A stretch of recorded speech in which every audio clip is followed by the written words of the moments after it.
نحمده ونصلي على رسوله الكريم اما بعد فاعوذ بالله من الشيطان الرجيم بسم الله الرحمن الرحيم رب اشرح لي صدري ويسر لي امري واحلل عقدة من لساني يفقهوا قولي۔ جیسا کہ آپ جانتے ہیں کہ کل میری والدہ محترمہ وفات پا گئی۔ کسی کی بھی وفات انسان کو جہاں دکھی کرتی ہے، اس کی جدائی انسان کے لیے تکلیف دہ ہوتی ہے، اس انسان کے جانے کی کمی شدید محسوس ہوتی ہے، وہاں اپنی موت کا بھی خیال شدت سے آتا ہے۔ یہ وہ وقت ہوتا ہے جب انسان اپنی موت کو یاد کیے بغیر رہ ہی نہیں سکتا۔ ہم کتنے بھی اس بات سے غافل ہوں، کتنا بھی بھولے رہیں، لیکن بہرحال ہم نے ایک دن اس دنیا سے جانا ہے۔ قرآن مجید میں اللہ تعالیٰ فرماتے ہیں کل نفس ذائقۃ الموت، ہر نفس کو، ہر جان کو موت کا مزہ چکھنا ہے۔ اور یہ بھی یاد رکھیے کہ ہر ایک کے جانے کا وقت مقرر ہے۔ وَلَن يُؤَخِّرَ اللَّهُ نَفْسًا إِذَا جَاءَ أَجَلُهَا وَاللَّهُ خَبِيرٌ بِمَا تَعْمَلُونَ۔ اور جب کسی کا مقرر وقت آ جاتا ہے تو پھر اللہ اسے ہرگز مہلت نہیں دیتا، اور جو کچھ تم کرتے ہو اللہ اسے بخوبی جانتا ہے۔ جیسا کہ آپ جانتے ہیں کہ والدہ محترمہ جو تھی وہ کئی سالوں سے مسلسل یہاں ایک ہمبل طالب علم اور علم کے محبت کرنے والے انسان کی طرح تقریباً روزانہ آتی تھی، سوائے کسی سفر کی وجہ سے یا شدید بیماری کی وجہ سے۔ چھوٹی موٹی تکلیف اور چھوٹی موٹی دکھ درد تو انہوں نے کبھی اس کی پرواہ ہی نہیں کی تھی۔ بڑھاپا بذات خود ایک بیماری بن جاتا ہے انسان کے لیے، لیکن انہوں نے کبھی اس بات کو محسوس نہیں کیا اور اپنے علم کا سفر جاری رکھا۔ بدھ کے دن وہ یہاں تشریف لائی ہیں اور حسب معمول انہوں نے اپنی کلاسز اٹینڈ کی ہیں، اور حسب معمول وہ یہاں سے واپس گئی ہیں، اور شام تک، رات تک وہ بالکل ٹھیک تھی۔ رات کچھ تھوڑی بہت طبیعت اوپر نیچے ہوئی ہے، لیکن وہ تو ایک بزرگ انسان کا معمول ہوتا ہے۔ اور صبح کے وقت ان کی طبیعت تھوڑی خراب ہوئی، اور ماشاءاللہ جیسے آپ جانتے ہیں تہجد گزار بھی تھیں اور اشراق کی نماز کی بھی بہت زیادہ پابندی کرتی تھی۔ تو ان کی پوتیاں جو تھیں وہ اسکول جا رہی تھی تو ان کو کہتی ہیں جلدی جاؤ، تم لوگ دیر کر رہے ہو۔ اور چھوٹی والی پوتی کو انہوں نے اپنے بیگ سے ٹافی نکال کے دی، اور اس کے بعد ان کے پیٹ میں شدید درد اٹھا، اور بیسیکلی وہ ہارٹ اٹیک تھا، اروٹا ڈائسیکشن تھی، جس میں ہوتا یہ کہ شارک جو ہوتی ہے دل سے نکلنے والی جو مین رگ ہے، جو ہمارے باقی سارے جسم کو بھی پھر اس کے آگے شاخیں ہو کے خون سپلائی کرتی ہے، تو وہ اوپر برین کو بھی جاتی ہے، نیچے کڈنیز تک بھی جاتی ہے، تو وہ ساری ایک طرح سے اس میں ٹیئرز آگے پھٹ گئی، اور یہ اتنا شدید پین ہوتا ہے، اتنا شدید کہ اس سے سروائیو کرنا اس کا مشکل ہوتا ہے۔ تو وہ وضو میں تھی، اسی وقت انہوں نے نماز شروع کر دی کہ اگر میں نے جانا ہی ہے تو میں نماز کی حالت میں جاؤں۔ تو بہرحال نماز پڑھتے ہوئے وہ گری ہیں، اور ان کے منہ پہ بھی چوٹ آئی اور پھر بے ہوش ہو گئی، اور پھر اس کے بعد کل ان کی ڈیتھ ہو گئی۔ اور یہ 3-4 دن پچھلے جو تھے ہاسپٹل میں مسلسل الحمدللہ ان کے بچے، ان کے بچوں کے بچے ان کے پاس رہے۔ اور میں ایک ہی بات پر غور کر رہی تھی کہ بالکل ایک نارمل لائف گزار رہی تھی، وہ اپنے روٹین کے کام کر رہی تھی، آ رہی تھی، جا رہی تھی، اور یہ صرف موت کا بہانہ تھا نا، موت کا وقت لکھا تھا وَلَن يُؤَخِّرَ اللَّهُ نَفْسًا إِذَا جَاءَ أَجَلُهَا، اور اس میں بھی جو گھنٹہ، جو منٹ، جو سیکنڈ لکھے ہوئے تھے اسی پر ہی موت کا فرشتہ آیا اور وہ دنیا سے رخصت ہو گئی۔ بہرحال اللہ سبحانہ وتعالی ان پر اپنی رحمتیں نازل فرمائے۔ اس تکلیف میں، یعنی کہ اس اٹیک کے بعد، اسٹروک کے بعد مسلسل شدید تکلیف میں تھی، اور بیچ بیچ میں غنودگی آ جاتی تھی، لیکن یہ ہے کہ جب بھی ہوش آتا تھا، اور خصوصاً نمازوں کے اوقات میں، حیرت کی بات ہے، جیسے تہجد کے وقت تو رسپونڈ کرنے لگتی تھی، ہاتھ اٹھانے لگتی، نمازوں کے اشارے کرنے لگتی۔ اور پھر یہ کہ ایک دن پہلے شام کے وقت ہاتھ اٹھایا اس طرح، یعنی پوری طرح ہوش میں بھی نہیں تھے، لیکن ہو سکتا ہے ہوش میں ہوتی ہوں، تو وہ ایسے ہمیں گلے ملی، یعنی ہم سب آگے آگے ہوئے، گلے ملی، سر پہ ہاتھ پھیرا، وہ یہ حسب معمول جو بہت ہی محبت کرنے والی اور ہر ایک کا احساس کرنے والی۔ تو ایسے دل میں تھوڑا سا خیال ہے کہ شاید یہ رخصتی کی ملاقات کر رہی ہیں، یا اللہ عالم، کیونکہ انسان غیب کا علم تو نہیں جانتا کہ کون سی چیز کس لیے ہو رہی ہے، لیکن انسان اندازے اور قیافے ہی کرتا ہے۔ بہرحال ان 3-4 دنوں کی جو تکلیف تھی وہ دیکھی نہیں جا رہی تھی. تو یاد رکھیے موت کی اپنی سختیاں ہوتی ہیں، ان بیماریوں کی اپنی تکلیفیں ہوتی ہیں، اور کسی کی بھی تکلیف کو دیکھ کر انسان یہ نہ سوچے کہ وہ انسان شاید اس نے کوئی بہت گناہ کیے ہیں اس وجہ سے. حضرت انس کہتے ہیں کہ جب رسول اللہ صلی اللہ علیہ وسلم نے موت کی شدت محسوس کی تو فاطمہ رضی اللہ عنہا کہنے لگی، ہائے تکلیف. رسول اللہ صلی اللہ علیہ وسلم نے فرمایا، اے میری بیٹی، تمہارے باپ پر وہ وقت آ گیا ہے کہ اللہ تعالیٰ اس سے کسی کو بھی چھوڑنے والا نہیں ہے قیامت کے دن کی ملاقات کے لیے. یعنی ہم سب کو اس موت کے مرحلے سے گزرنا ہے. اس لیے ہم کچھ بھی کریں، کتنا بھی بھاگیں، کتنا بھی کسی چیز کو اگنور کریں، کتنا بھی موت کو بھلائیں، لیکن وہ تو سامنے کھڑی ہے، وہ تو چلتی ہوئی آ رہی ہے. اس نے تو آپ پکڑنا ہے ایک دن جب وقت آ جائے گا، چاہے ہماری کیسی بھی مصروفیات ہوں اور کیسی بھی ہماری مشغولیات ہوں. ہم میں سے ہر ایک نے اللہ کی طرف لوٹنا ہے. قل ان الموت الذی تفرون منہ فانہ ملاقیکم ثم تردون الی عالم الغیب والشہادہ فینبئکم بما کنتم تعملون. کہہ دیجئے جس موت سے تم بھاگتے پھرتے ہو وہ تمہیں پہنچ کر ہی رہے گی، پھر تم چھپے کھلے کے جاننے والے کی طرف لوٹائے جاؤ گے اور وہ تمہیں تمہارے کیے ہوئے کام بتلا دے گا. یعنی جب ہم اللہ کے پاس واپس جائیں گے تو کیا بتایا جائے گا؟ یہ ہے تمہارا نامہ اعمال، یہ تم کر کے آئے ہو. تو ہم سب کو سوچنا چاہیے کہ ہم کیا لے کے جا رہے ہیں. رسول اللہ صلی اللہ علیہ وسلم نے فرمایا، تم جانتے ہو کہ ہمیں اللہ کی طرف لوٹنا ہے، تم جانتے ہو کہ ہمیں اللہ کی طرف لوٹنا ہے. اسی لیے ہم کیا کہتے ہیں کسی کی وفات کی خبر سن کر، انا للہ و انا الیہ راجعون. پھر جنت کی طرف یا جہنم کی طرف جانا ہے، اور وہ ایسی مستقل اقامت گاہ ہے کہ وہاں سے روانگی نہیں ہوگی، اس سے آگے کا کوئی سفر نہیں. وہ ایسی ہمیشگی ہے کہ جس میں موت نہیں آئے گی، اور وہاں ایسے جسم ہوں گے کہ جو مرنے والے نہیں ہوں گے، جن پر فنا نہیں ہوگی. اور یہ بھی یاد رکھیے کہ موت کی سختی ایک اٹل حقیقت ہے. قرآن مجید میں آتا ہے وَجَاءَتْ سَكْرَةُ الْمَوْتِ بِالْحَقِّ ذَلِكَ مَا كُنْتَ مِنْهُ تَحِيدُ. موت کی سختی حق لے کر آ پہنچی، یا حق کے ساتھ آ گئی. یہی ہے جس سے تو بھاگتا پھرتا تھا. یعنی انسان اس کو فیس نہیں کرنا چاہتا اور وہ سامنے آ جاتی ہے. رسول اللہ صلی اللہ علیہ وسلم کی وفات کے وقت آپ کے پاس ایک بڑا پانی کا پیالہ تھا جس میں آپ اپنا ہاتھ ڈالتے تھے اور پھر اس ہاتھ کو چہرے پر ملتے تھے اور فرماتے لا الہ الا اللہ، بلا شبہ موت میں تکلیف ہوتی ہے. پھر آپ اپنا ہاتھ اٹھا کر فرماتے پھر رفیق الاعلی، یہاں تک کہ آپ کی روح مبارک قبض کر لی گئی.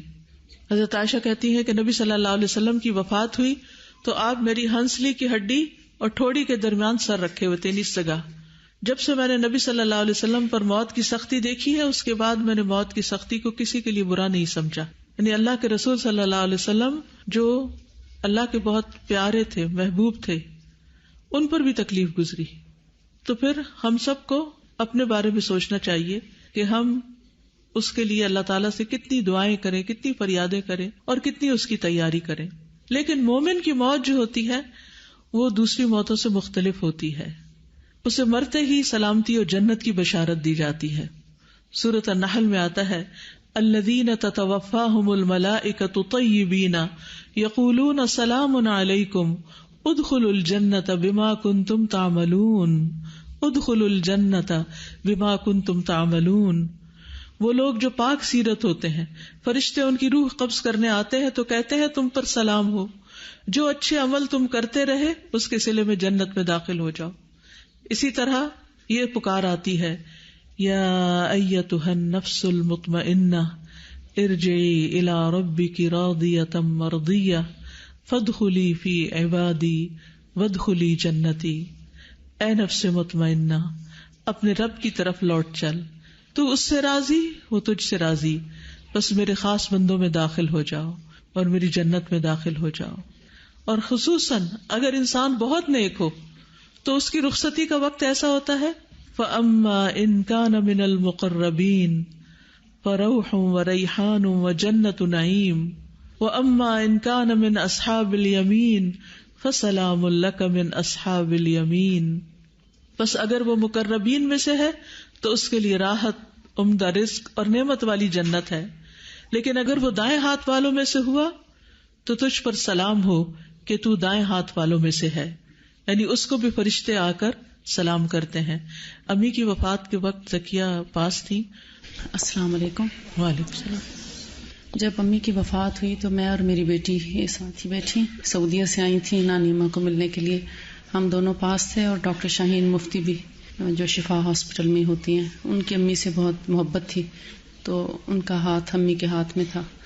اور امی اٹھی ہیں، حالانکہ ان کو نیند کے لیے انجیکشن لگاتے تھے تاکہ ان کی تکلیف میں کمی ہو سکے، لیکن ان کی جب آنکھ کھلی ہے تو میں نے پوچھا آپ پانی پئیں گی؟ کہتی ہاں. پھر میں نے ان کو پانی پلایا، تھوڑا سا سرنج میں ڈال کے پانی دیا گیا کیونکہ منہ بہت ڈرائی ہو چکا تھا، آکسیجن لگی ہوئی تھی. اور پانی پینے کے بعد میں نے پوچھا آپ ذکر کر رہی ہیں؟ یاد دہانی کراتے رہتے تھے تاکہ ذکر ہوتا رہے. تو کہتے ہیں اشارے سے ہاں. پھر میں نے کہا چلیں تھوڑا سا اونچی آواز سے کوشش کریں کلمہ پڑھنے کی. تو میں نے ان کو کلمہ پڑھوایا، لا الہ الا اللہ، 2-3 دفعہ ان کو کہلوایا.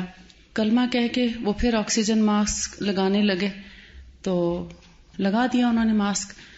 امی ابھی ایک لمحہ گزرا بس، تو ایسے رائٹ سائڈ سے ہم نے ان کو لیفٹ سائڈ پہ کروٹ دلائی ہوئی تھی تاکہ وہ تھوڑا ریسٹ کر لیں. تو ایک دم سے رائٹ پہ جیسے کوئی آتا ہے تو دیکھتے ہیں نا، پوری آنکھیں کھول کے، تو ایک دم سے رائٹ سائڈ پہ دیکھا اور اس طرح کیا اور امی نہیں تھی. ایک لمحے میں ان کی جان نکلی ہے. پھر میں نے ان کی آنکھیں بند کر دی اور ہم لوگ ذرا اور مزید کلمہ پڑھنا شروع ہوئے، ساتھ میں سورہ یاسین شروع کر لی کیونکہ امی بہت زیادہ قرآن پاک پڑھا کرتی تھی. تو سورہ یاسین ان کو سنانے لگ گئے کیونکہ ابھی پتہ چل رہا تھا کہ ہارٹ بیٹ ہے، ابھی بی پی ڈاؤن جا رہا ہے، سب ڈیجٹس آ رہے تھے اوپر. تو جب تک سورہ یاسین چلتی رہی ان کی ہارٹ بیٹ چلتی رہی، اور جیسے سورہ یاسین ختم ہوئی تو ان کا دل بند ہو گیا. پھر وہ ماسک وغیرہ اتارا، وہ جو بھی پنیں وغیرہ لگی ہوئی تھیں اتاری. لیکن ہم پھر اللہم اغفر لہا ورحمہا وعافہا اور دعائیں، اذکار، کلمہ، مطلب جو بھی ہو سکا ہم جو وہاں کھڑے تھے ہم لوگوں نے پڑھے رکھا. براء ابن عازب سے روایت ہے کہ نبی صلی اللہ علیہ وسلم نے فرمایا، مومن بندہ جب دنیا سے رخصت ہونے اور آخرت کے جانے کے قریب ہوتا ہے تو اس کی طرف آسمان سے روشن چہروں والے فرشتے آتے ہیں، گویا کہ ان کے چہرے سورج کی طرح ہوں. سبحان اللہ. مومن کے پاس کیسے فرشتے آتے ہیں؟ روشن چہروں والے. ان کے پاس جنت کے کفنوں میں سے کفن اور جنت کی حنوط میں سے حنوط ہوتی ہے، یہاں تک کہ وہ اس کی تا حد نگاہ بیٹھ جاتے ہیں، یعنی جہاں تک اس کی نگاہ جاتی ہے وہ بیٹھ جاتے ہیں. پھر ملک الموت علیہ السلام آ کر اس کے سرہانے بیٹھ جاتے ہیں اور کہتے ہیں، ایتھا النفس الطیبہ اخرجی الی مغفرۃ من اللہ ورضوان، اے پاکیزہ نفس اللہ کی مغفرت اور رضامندی کی طرف نکلو. چنانچہ اس کی روح اس طرح بہہ کر نکل جاتی ہے جیسے مشکیزے کے منہ سے پانی کا قطرہ بہہ جاتا ہے. یعنی پہلے کی تکلیفیں تو گزر چکی لیکن روح بہت آسانی سے نکلتی ہے کہ پتہ ہی نہیں چلتا اور روح ایک دم باہر. پھر ملک الموت اس روح کو پکڑ لیتے ہیں. جب وہ اسے پکڑ لیتے ہیں تو دوسرے فرشتے پلک جھپکنے کی مقدار میں بھی اس کی روح کو ملک الموت کے ہاتھ میں نہیں رہنے دیتے، بلکہ ان سے لے کر اسے کفن میں لپیٹ کر اپنی لائی ہوئی حنوط مل دیتے ہیں، اور اس کے جسم سے ایسی خوشبو نکلتی ہے جیسے بہت ہی زیادہ مہکنے والی کستوری کی خوشبو جو روئے زمین پر پائی گئی ہو. پھر فرشتے اس روح کو لے کر اوپر چڑھ جاتے ہیں. ایک شخص ہمارے بیچ میں ہوتا ہے، پھر کس طرح اس کی روح چلی جاتی ہے. تو جب وہ فوت ہو گئی تو جو ہی مجھے پتا چلا تو میرے ذہن میں پہلی بات یہی آ رہی تھی کہ اس وقت پتہ نہیں روح کون سی منزل پر ہوگی، کہاں تک پہنچ چکی ہوگی. آسمان کا سفر. براء ابن عازب روایت کرتے ہیں کہ نبی صلی اللہ علیہ وسلم نے فرمایا، فرشتے اس روح کو لے کر اوپر چڑھ جاتے ہیں اور فرشتوں کے جس گروہ پر بھی ان کا گزر ہوتا ہے وہ گروہ پوچھتا ہے، ما ھذا الروح الطیب، یہ کتنی پاکیزہ روح ہے، یہ کس کی روح ہے.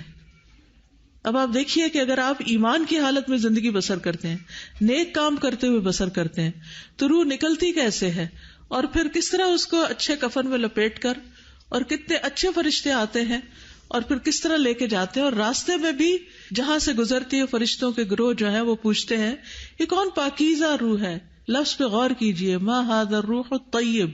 وہ جواب میں کہتے ہیں فلاں بن فلاں, یہ فلاں کی روح ہے. اس کا بہترین نام بتاتے ہیں جس سے دنیا میں لوگ اسے پکارتے تھے, حتیٰ کہ وہ اسے لے کر آسمانی دنیا تک پہنچ جاتے ہیں. وہ اس کے لیے دروازہ کھلواتے ہیں تو ان کے لیے دروازہ کھول دیا جاتا ہے. تو ہر آسمان کے مقرب فرشتے اس کے ساتھ ساتھ چلتے ہیں اس آسمان کی طرف جو اس کے بعد آتا ہے, اور اس طرح اسے 7ویں آسمان تک پہنچا دیا جاتا ہے. یہ بات میں اس لیے دہرا رہی ہوں کہ جب موت قریب سے ہو کے گزرتی ہے تو اس کے ساتھ ہم امیجن بہتر کر سکتے ہیں کہ روح اور انسان کہاں کہاں تک جا رہا ہے. آسمان والے نیک روح کو مسلسل مرحبا کہتے رہتے ہیں, اس کے لیے وہاں ویلکم ہوتا رہتا ہے. ابو ہریرہ سے مروی ہے کہ نبی صلی اللہ علیہ وسلم نے فرمایا, فرشتے مومن کی روح کو آسمان کی طرف چڑھا لے جاتے ہیں, پھر آسمان کا دروازہ کھلتا ہے, پوچھا جاتا ہے یہ کون ہے؟ کہا جاتا ہے فلاں شخص ہے. وہ کہتے ہیں مرحبا بالنفس الطیبہ کانت فی الجسد الطیب ادخلی حمیدۃ وابشری بروح وریحان ورب غیر غضبان. مرحبا پاک نفس کو جو پاک بدن میں تھی, داخل ہو جاؤ اے قابل تعریف, اور خوش ہو جاؤ اللہ کی رحمت اور خوشبو سے, اور اس رب سے جو تجھ پر ناراض نہیں. یہ ہے وہ جملہ جو ہم سب سننا چاہتے ہیں کہ ہمارا رب ہم سے ناراض نہیں. برابر اس سے یہی کہا جاتا ہے یہاں تک کہ روح اس آسمان تک پہنچتی ہے جہاں اللہ عز و جل ہے, اوپر تک چلی جاتی اعلی علیین تک. اور خصوص شہداء کی روحیں تو پھر وہ عرش کے نیچے جو قندیلیں لٹک رہی ہیں اس میں رکھی جاتی ہے. کتنا خوبصورت ہے یہ سفر, اتنا دور کا سفر, لیکن اگر انسان پاکیزہ زندگی گزارے. اور پھر خاص طور پر یہاں پاکیزہ جسم کی بات کی گئی, طہارت کا اہتمام, صفائی کا اہتمام, نمازوں کا اہتمام. ایک مسلمان جو دن میں 5 دفعہ نماز پڑھتا ہے اس کے لیے پاکیزگی کا کتنا اہتمام کرنا ہوتا ہے. صحیح طور پر استنجا کرے, صحیح طور پر اپنے جسم کو صاف رکھے, وضو صحیح طور پر کرے, نہانے کی ضرورت ہو تو صحیح طور پر نہائے.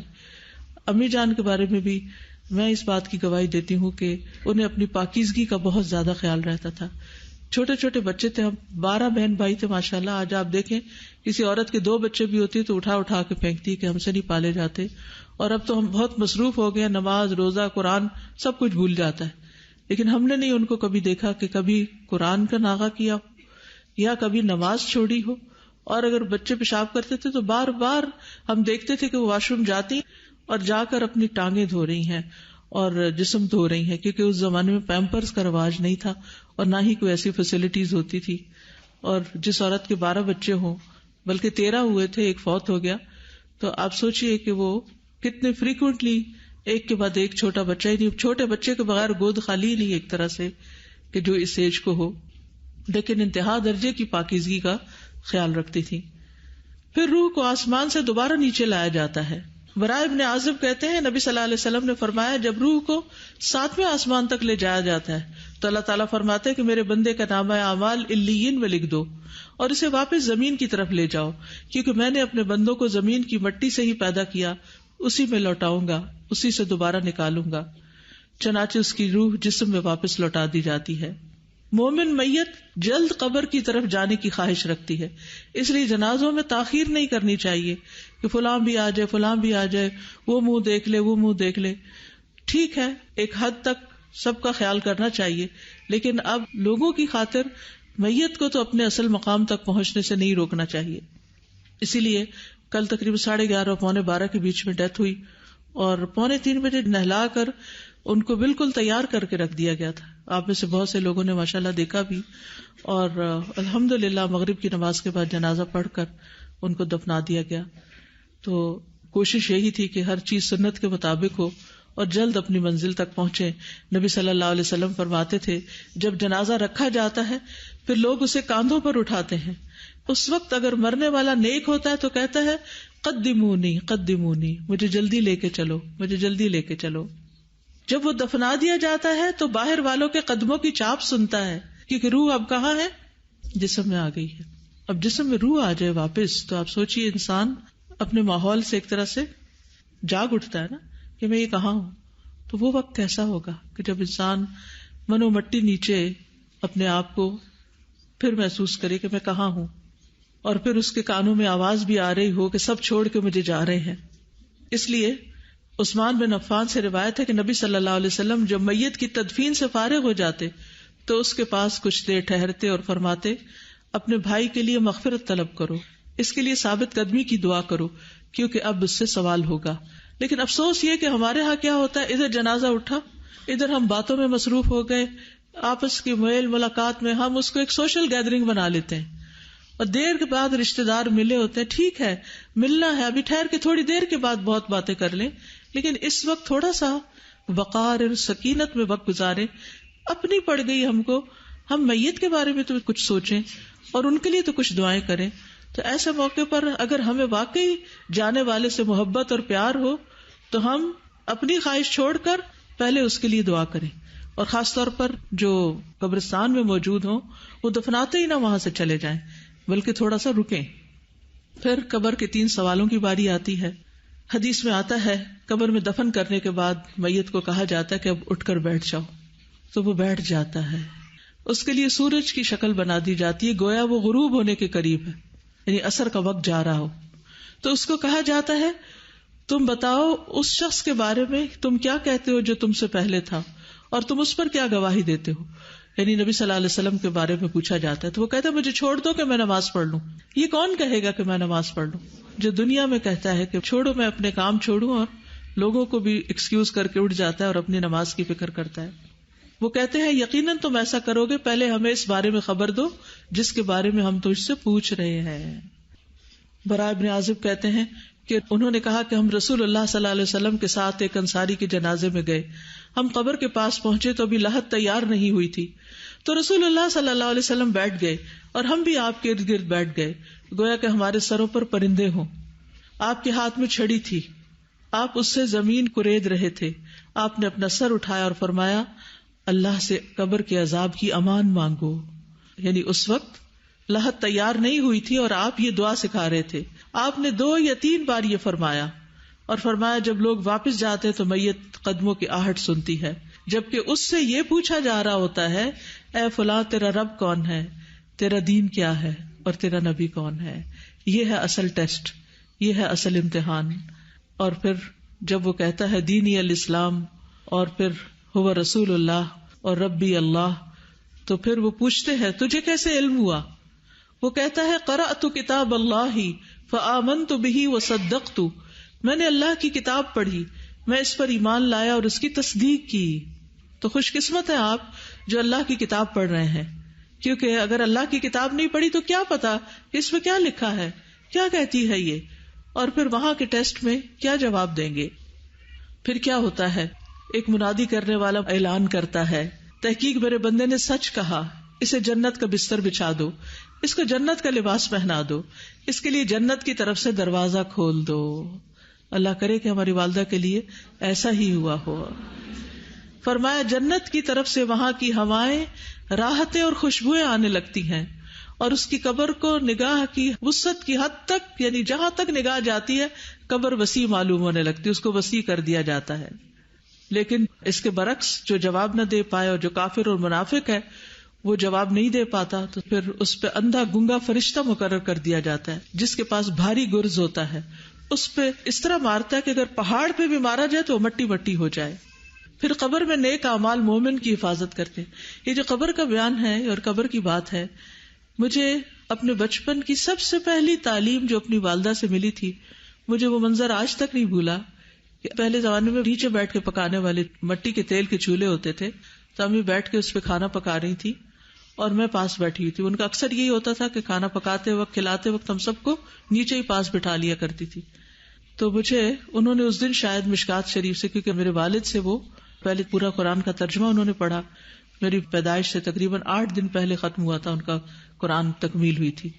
پھر اس کے بعد یہ کہ جب ہم نے ہوش سنبھالی تو مسلسل انہیں کچھ نہ کچھ پڑھتے ہوئے پایا.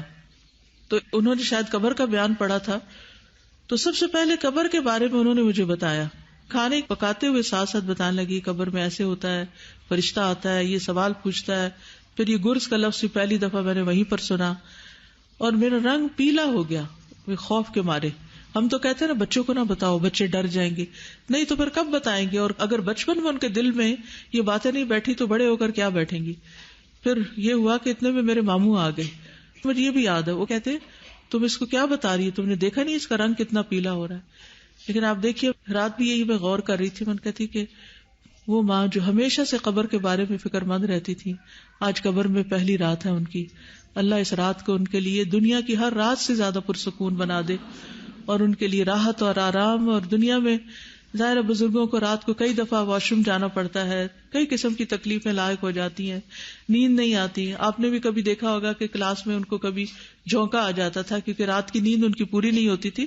تو وہ یہ نہیں کرتی تھی کہ صبح اٹھ کے پھر وہ آرام کرنے لگ جائے، وہ دوبارہ پھر کلاس میں آ جاتی تھی. سوتے جاگتے. اور مین جو ٹی کیو کا ہال ہے اس میں ان کے لیے اسی لیے بیڈ بھی لگوایا گیا تھا. تو میں امی سے کہتی تھی کہ آپ کو جب زیادہ تھکاوٹ ہو تو آپ بس اس میں لیٹ جایا کریں. جیسے ہم اپنے باقی تمام اسٹوڈینٹس کو بھی کہتے ہیں کہ بخار بھی ہو تو کلاس میں لیٹ جائیں، بجائے اس کے کہ ہاسٹل کے کمرے میں اکیلے لیٹیں یا گھر میں لیٹنے کے. کچھ نہ کچھ تو کان میں اچھی بات جاتی رہے گی تاکہ علم کا سفر جو ہے وہ جاری رہے. تو بہرحال جس شخص نے ساری زندگی قبر کی اتنی فکر کی ہو اور اپنے بچوں کے دل میں بھی یہ فکر ڈالی ہو، امید ہے کہ اللہ نے ان کے ساتھ احسان کا معاملہ کیا ہوگا.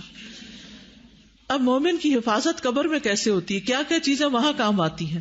حدیث میں آتا ہے کہ میت کو جب اس کی قبر میں رکھا جاتا ہے تو وہ ان کے پلٹ جانے کے وقت ان کے جوتوں کی آواز سنتا ہے. اگر وہ مومن ہوتا ہے تو نماز سراہنے کی طرف آ جاتی ہے، اور وہ تو گئی بھی نماز کی حالت میں، یعنی ایک طرح سے ہوش ان کا گیا. روزہ اس کے دائیں طرف ہوتا ہے، زکوٰۃ اس کے بائیں طرف ہوتی ہے، اور دیگر نیک کام صدقہ، صلہ رحمی، نیکی اور لوگوں سے احسان اس کے پاؤں کے پاس ہوتے ہیں. السلام علیکم ورحمۃ اللہ وبرکاتہ. ماشاء اللہ امی پہلے منڈے تھرسڈے بھی ہمیشہ روزہ رکھا کرتی تھی نا، تو میں ان سے لڑائی کرتی تھی، امی آپ کی صحت اتنی اچھی نہیں ہے تو آپ اس طرح نہ کیا کریں، آپ نا ایام بیت کے روزے چلے رکھ لیں. تو ماشاء اللہ وہ ضرور اس کو بھی رکھتی تھی، اور پھر میں نے ان کو ڈیٹ بتانی ہوتی تھی نا کہ صبح ایام بیت ہے. تو اس مہینے ابھی کنفرم نہیں تھا مجھے کہ ٹیوزڈے ہے یا وینسڈے نا، تو میں نے کہا امی ٹیوزڈے لگتا ہے بن رہا ہے لیکن پھر بھی میں آپ کو کنفرم کروں گی نا. لیکن امی نے ٹیوزڈے کو ہی روزہ رکھ لیا، اتنا ان کو جلدی ہوتی تھی ماشاءاللہ روزہ رکھنے میں بھی. تو میں نے کہا آج تو ہے ہی نہیں وینسڈے کو، اب تو آپ اس کو کھول لیں، افطار کر لیں، اتنے مہمان بھی آئے ہوئے ہیں. تو امی نے کہا نہیں میں اس کو ضرور کمپلیٹ کروں گی. اب تو اس آخری مہینے کے بھی انہوں نے ایام بیس کے روزے بھی رکھے تھے ماشاءاللہ انہوں نے ایام بیس. اور ہم اچھے بڑے جوان ہو کر سب کچھ ہوتے ہوئے بھی ہم سوچتے ہیں یہ کام ہے، وہ کام ہے، یہ بیماری ہے، وہ بیماری ہے، اور اس کی پابندی نہیں کرتے. پھر اس کے بعد آپ دیکھیے کہ صدقہ آج بھی عارفہ بتا رہی تھی کہ کس طرح روزانہ الہدا آ کر وہ صدقہ کرتی تھی. الحمدللہ صدقہ کی ان کی روز کی روٹین تھی، اور چونکہ میرے سے ہی وہ چینج کرواتی تھی کہ چینج میرا ختم ہو گیا صدقہ کرنے کے لیے تو وہ کرو.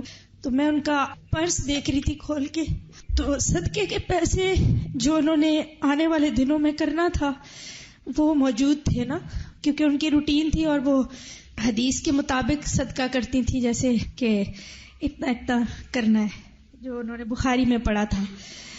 تو میرا ایک بہت ہی زیادہ مجھے خوشی بھی ہوئی اس بات کی کہ الحمدللہ یہ ان کا ایک انتہائی مستقل عمل تھا، اور اللہ تعالیٰ اس پہ انہیں یقیناً بہترین جزا دے گی. روزے کی بھی بات ہوئی ہے تو صرف ایام 20 کے یا منڈے اور تھرسڈے کا روزہ نہیں رکھتی تھی، ذی الحجہ کے 10 دن کے روزے، محرم کے روزے، یعنی جتنے بھی مسنون روزے ہیں وہ سارے وہ رکھتی تھیں. پچھلے جو 8 مہینے کی ان کی بیک بون کی تکلیف تھی اس کے بعد انہوں نے یعنی وہ روزے کچھ عرصہ بیچ میں چھوڑے، مگر اس بیماری کے بعد بھی جو رمضان آیا اور ہم سب نے امی سے بولا کہ آپ اتنی سخت بیماری کے بعد اٹھی ہیں تو اب جو ہے پلیز آپ روزوں کی تھوڑی سی پرہیز کر لیں. اور یہ بھی شیڈیول بتایا کہ 2 رکھیں، 1 رکھیں، 1 چھوڑ دیں، 1 رکھیں، اس طرح کریں. لیکن امی نے رمضان المبارک کے کوئی روزے نہیں چھوڑے تھے الحمدللہ. شوال کے روزے بھی رکھتی تھیں، اور وہ روزے رکھنے کے بعد میں یہ سوچ رہی تھی کہ ماشاءاللہ اتنی سخت بیماری سے وہ گزری ہیں، لیکن رمضان المبارک کا ایک روزہ بھی نہیں چھوٹا ان سے الحمدللہ، ایک بھی. اور اس رمضان میں بھی انہوں نے مکمل روزے رکھ لیے. اللہ کا بہت احسان ہے الحمدللہ. صلہ رحمی کون بتائے گا آپ میں سے صلہ رحمی کے بارے میں کہ رشتہ داروں کا کتنا خیال رکھتی تھی؟ جس دن امی بیمار ہوئی ہیں اس سے ایک دن پہلے میرے ساتھ پروگرام بنایا اور مجھے کہنے لگی کہ اس ویکنڈ پہ تم نے کہیں نہیں جانا، اس ویکنڈ پہ تم میرے ساتھ جاؤ گی، اب ہم رشتہ داروں کا حال پوچھنے جائیں گے۔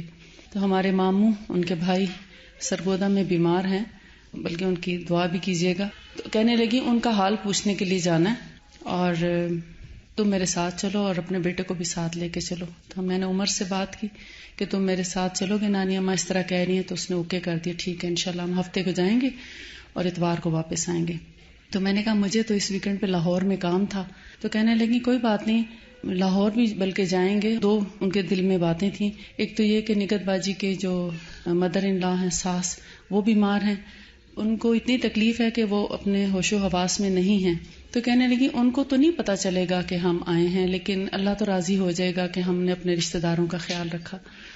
اور پھر ان کو ایک بات یہ بھی تھی کہ چونکہ آپ کی کلاسز ہو رہی تھیں لاہور میں، تو چلو اسی بہانے کلاس میں بھی ہو آئیں گے، لاہور کی کلاس بھی اٹینڈ کر آئیں گے۔ کلاس میں آنے کا بھی بہت شوق ہوتا تھا۔ تو اس طرح وہ اپنے جتنے غریب رشتہ دار ہیں ان سب کا ان کے پاس لسٹ بنی ہوئی تھی اور ان سب کا وہ خیال کرتی تھیں۔ جتنا وہ خود کر سکتی تھیں وہ خود کرتی تھیں، اور جہاں وہ خود نہیں کر سکتی تھیں تو وہ ہمیں بھی شامل کر لیتی تھیں۔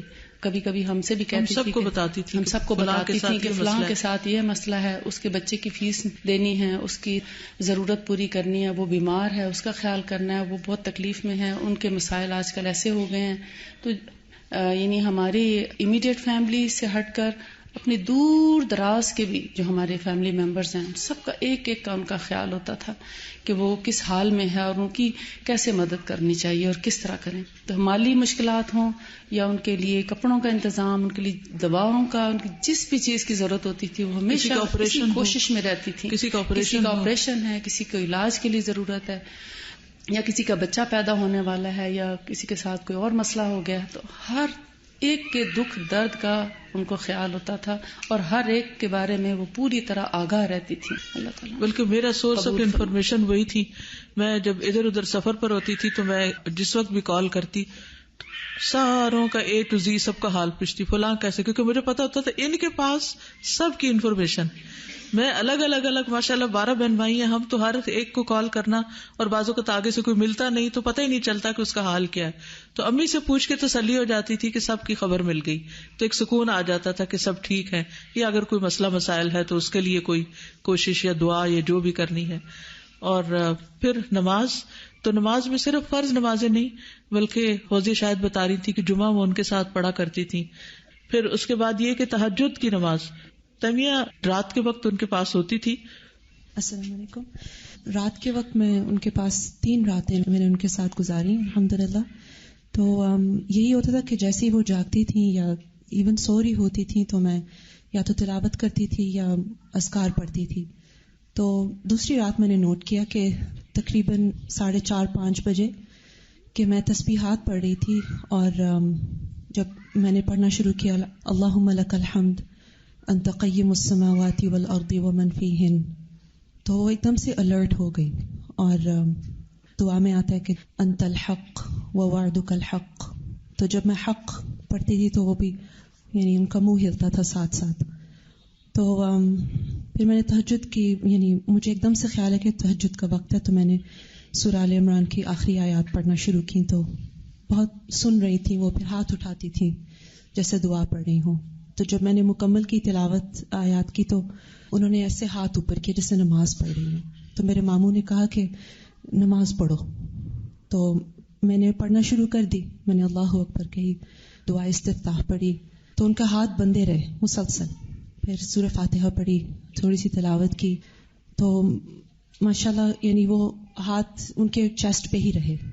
پھر مجھے تو بالکل ایسے لگ رہا تھا کہ جیسے تہجد لگے ہوئے تھے، جی، دونوں ہاتھوں پہ آئی وی کی لگی ہوئی تھی، اور مگر انہوں نے ایسے مجھے لگ رہا تھا کہ تہجد پڑھی ہے انہوں نے۔ پھر فجر کے وقت بھی انہوں نے، میری کزن آلا، اس نے فجر کی نماز ان کو پڑھائی، 2 رکعت اس نے نماز پڑھائی ان کو۔ اور پھر تھوڑی دیر کے بعد میری ممانی آئی تھی تو کچھ کہہ رہی تھی نانی اماں، تو مجھے سمجھ نہیں آ رہی تھی۔ تو پھر میری ممانی نے سمجھا کہ وہ کہہ رہی ہیں اذان ہو گئی ہے، اذان ہو گئی ہے تو ہم نے کہا کہ امی جی آپ نے نماز پڑھ لی ہے، تو ان کو نماز کی ہی فکر تھی مسلسل. وہ مانی مریم آپ کوئی بات شیئر کرنا چاہیں؟ السلام علیکم ورحمۃ اللہ وبرکاتہ. وعلیکم السلام ورحمۃ اللہ وبرکاتہ.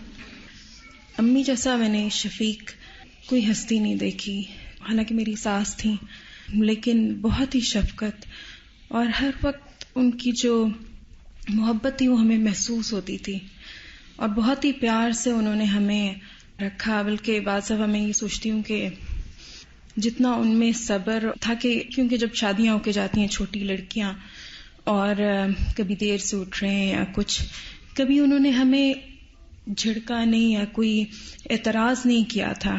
اور مجھے اب جیسے جیسے میری عمر بڑھ رہی ہے میں اس چیز کو بہت اپریشیٹ کرتی ہوں، کیونکہ کوئی ill فیلنگز نہیں تھی، یعنی کہ مجھے ان کی طرف سے بالکل بھی نہیں کہ کبھی انہوں نے مجھے ڈانٹا ہو یا کوئی اعتراض کیا ہو، بلکہ ہر وقت ان کو یہی ہوتا تھا کہ کس طرح میں مدد کر سکوں. ہم لوگ ڈنمارک میں تھے اور وہ ہمیں وزٹ کرنے آئیں، کچھ مہمانداری ہوتی تھی یا کچھ اوپر نیچے مہمانداری ہوئی.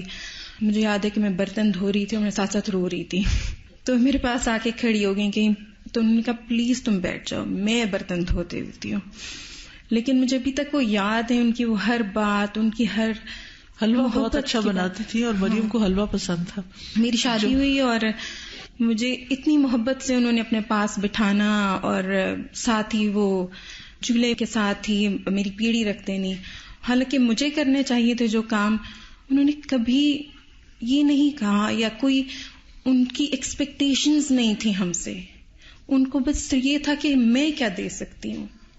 اور ہماری دعا یہ ہے کہ ہم ان کی طرح گرو کریں، کہ ہم اپنے بچوں سے بھی کوئی ایکسپیکٹیشنز نہ ہو، کسی سے نہ ہو، بس یہ ہو کہ ہم کیا دے سکتے ہیں ان کو. بس اللہ تعالیٰ ان کی ہر چیز کو قبول کر لیں. جی السلام علیکم. کافی عرصے سے میری کوشش ہوتی تھی کہ جمعے کے دن امی جی کے ساتھ کرسی رکھوں اور ان کے ساتھ مطلب ان کے ساتھ ہو میرا جمعہ. تو ایک تو سردیاں جب آئیں تو میں دیکھتی تھی کہ بیچاری ان کا وضو جیسے بار بار انہیں واش روم جانا پڑتا تھا، تو اس کونے سے وہ تیزی سے جاتی تھیں اور وضو کر کے پھر دوبارہ سے آتی تھی. تو میں نے انہیں کہا آپ ساکس پہن لیا کریں، تو کہتی ہوں میرے پاؤں جلتے ہیں. تو وہ سردیوں میں ان کا یہ ہوتا تھا کہ وضو کے لیے ان کو بار بار جانا ہوتا تھا، لیکن جمعے کے لیے پوری الرٹ. تو پھر میں انہیں عطر لگاتی ہوتی تھی تو بڑی آگے سے مجھے بڑی اسمائل دیتی تھی، تو میرا بڑا دل خوش ہوتا تھا. اور اس میں جو میں نے ان کے ساتھ نمازیں پڑھی اس میں انہوں نے میری غلطیاں بھی نکالی، جو مجھے مطلب بہت ہی میں سوچتی ہوتی تھی کہ ایک سالے انسان کے ساتھ بیٹھنے سے کتنا مجھے فائدہ ہو رہا ہے. اور آخری جمعہ جو انہوں نے یہاں پڑھا تو اس دن مجھے کچھ جانا تھا، ڈرائیور آ گیا ہوا تھا، تو میں اٹھنے لگی، مجھے کہتی ہیں 4 سنتا پڑھ کے جاؤ نا. تو میں نے کہا امی جی میں گھر جا کے پڑھ لوں گی. تو ماشاءاللہ خود بھی نماز کے اندر اتنی مستعدی اور کھڑے ہو کے اور اتنی اچھی طرح نماز کہ ان کا جو خشوع تھا نا وہ مجھے فیل ہو رہا ہوتا تھا ان کی نماز کا. الحمدللہ اس جمعے کو جو میں نے آئی تھی تو جب وہ ہاسپٹل میں تھی مجھے اتنی اداسی ہو رہی تھی اور مجھے ایسے لگ رہا تھا کہ سارا ہال دیواریں سب اداس ہے کہ وہ نہیں ہے یہاں پہ. جو شخص مستقل نماز ایک جگہ پر پڑھتا ہے اور پھر وہ نہیں ہوتا تو فرشتے اس کو ڈھونڈتے ہیں. جمعے کے بارے میں تھوڑا سا عرض کروں گی کہ ابھی جب جمعہ آیا، جب وہ بیمار تھی ہاسپٹل میں تھی، تو میری بہن آئی ساجدہ اپنے ہسبینڈ کے ساتھ پوچھنے کے لیے. تو انہوں نے آپس میں ذکر کیا کہ جمعہ کتنے بجے ہے، تو ان کے کان میں جمعے کا لفظ پڑ گیا. انہوں نے سن لیا کہ آج جمعہ ہے، تو ہاسپٹل کے بیڈ پہ اتنی شدید تکلیف میں تھیں، اس کے باوجود ایک دم سے آنکھیں پوری طرح کھولی اور الرٹ ہو گئی کہ اچھا جمعہ ہے. اور ایک لمحے کے بعد انہوں نے پھر نماز شروع کر دی، اپنی طرف سے وہ جمعہ پڑھ رہی تھی. تو وہ پورے اشارے کیے، اس کے بعد رکوع سجدے کا اور پھر سلام پھیرنے کا پورا اشارہ کیا. اس کے بعد بھی کچھ پڑھ رہی تھی. تو پھر میں نے تھوڑی دیر بعد پوچھا امی جی آپ نے نماز پڑھ لی؟ تو کہتی ہے ہاں بس 4 فرض پڑھے ہیں. لیکن ان اتنا اہتمام کرتی تھی. اللہ تعالیٰ ہمیں بھی توفیق عطا فرمائے. تو بات یہ ہو رہی تھی کہ انسان جو نیک عمل کرتا ہے، صدقہ، صلہ رحمی، نیکی اور لوگوں سے احسان، اس کے دونوں پاؤں کے پاس ہوتے ہیں، یعنی قبر میں اس کی حفاظت کرتے ہیں. سر کے پاس سے کوئی چیز آنے لگتی ہے تو نماز کہتی ہے میری طرف سے آنے کا راستہ نہیں، دائیں طرف سے کوئی چیز آنے لگتی ہے تو روزہ کہتا ہے میری طرف سے آنے کا رستہ نہیں. بائیں طرف سے آیا جاتا تو زکوٰۃ کہتی ہے میری طرف سے آنے کا رستہ نہیں. پھر دونوں پاؤں کی طرف سے کوئی چیز آنے لگتی ہے تو نیک اعمال, صدقہ, صلہ رحمی اور لوگوں سے اچھا سلوک, وہ کہتا ہے کہ میری طرف آنے کا کوئی راستہ نہیں. طبرانی کی روایت میں ہے آدمی کے پاس اس کی قبر میں آیا جاتا ہے, بس اس کے سرہانے کی طرف سے آیا جاتا ہے تو اس کو قرآن کی تلاوت دھکیل دیتی ہے. اب یہ نماز کے علاوہ قرآن کی تلاوت, آپ کو معلوم ہوگا کہ وہ روزانہ کتنا قرآن پڑھتی تھی. جی سائدہ اپنی انسپریشن بھی بتاؤ. السلام علیکم ورحمۃ اللہ وبرکاتہ. مجھے ایک چیز اس لیے بھی آج کل امی جان سے زیادہ ذرا تعلق اس طرح سے رہا کہ میری مدر ان لا کا انتقال ہوا تو اس پہ حالانکہ ایام 20 کے روزے تھے, آ کے بیٹھی رہتی تھیں, ہر چیز سنتی تھیں اور میں کہتی تھی لیٹ جائیں, لیٹتی نہیں تھی, بیٹھی پڑھتی رہتی تھیں, ملاقات کرتی تھیں. تو اس میں چھوٹی بہن نے ذکر کیا کہ آپ کی ساس کا انتقال تو بالکل ایسے ہوا ہے جیسے نبی صلی اللہ علیہ وسلم کا, کہ بدھ والے دن تکلیف شروع ہوئی اور پیر کو انتقال ہوا. بس یہ بات انہوں نے سن لی اور پھر اس کے بعد یہ کہنا شروع ہو گئی میں نے بھی سنت کے مطابق مرنا ہے. اور ایگزیکٹلی جس طرح میری مدر ان لا گو تھرو ہوئی اسی طرح سے جیسے لگتا ہے انہوں نے اس وقت دعا کی اور اللہ سبحانہ ہوا تعالیٰ نے وہ قبول کر لی. اور ہم بہنوں دونوں کو یہ تھا کہ انہوں نے نا پیر کو چلے جانا ہے, یعنی دل میں تھا. اب میں شروع سے سب کو ایسے بتا رہی تھی کہ ایسا دیکھو ہو سکتا ہے. تو بہرحال ایک تو یہ بہت زیادہ شوق, میں بچپن سے سنتی آتی تھی کہ امی جی نا صبح صبح اگر کوئی چیز ہوتی ہائے میری منزل رہ گئی ہے, میری منزل رہ گئی. تو ایک دن میں نے بٹھا لیا, میں پوچھا امی جی آپ منزل کیا ہوتا ہے نا, تو پھر انہوں نے مجھے ایک دن بتایا کہ میں بہت بیمار ہو گئی تھی جس میں ان کے کڈنیز فیل ہو گئے, اور اس میں انہیں کسی نے بتایا بی بی آپ نا 7 قرآن پڑھیں اور 7 دن میں مکمل ہوتا نا قرآن, اس طرح پڑھیں. پھر انہوں نے اپنی روٹین بنا لی کہ میں منزل پڑھوں, اور یہ میری بہت بڑی جو ہے انسپریشن تھی کہ میں بھی ایسے قرآن پڑھ سکوں. پھر ان کے روٹین میں سورۃ البقرہ اور سورۃ آل عمران کی تلاوت رہی. پھر جب وہ بیمار ہوئی, ابھی جب کمر کی بہت تکلیف ہوئی, تو سورۃ البقرہ انہوں نے کبھی نہیں چھوڑی. ان کو یہ ہوتا تھا کہ یہ بادل کے 2 سائے ہوں گے, حشر والے دن میرے اوپر ہوں گے, اور میں یہ اس کو اپنی زندگی کا جب بھی آپ دیکھیں کہ لیٹی یا ان کے ہاتھ میں سپارہ ہوتا, میرے گھر بھی آتی نماز پڑھ کے اگر کوئی نا پاس بیٹھا ہوتا اپنا سپارہ کھول لیتی اور سورۃ البقرہ جو ہے اس کی تلاوت شروع کر دیتی. یہ نہیں ہے کہ صرف وہ, بلکہ ریگولر قرآن کی تلاوت.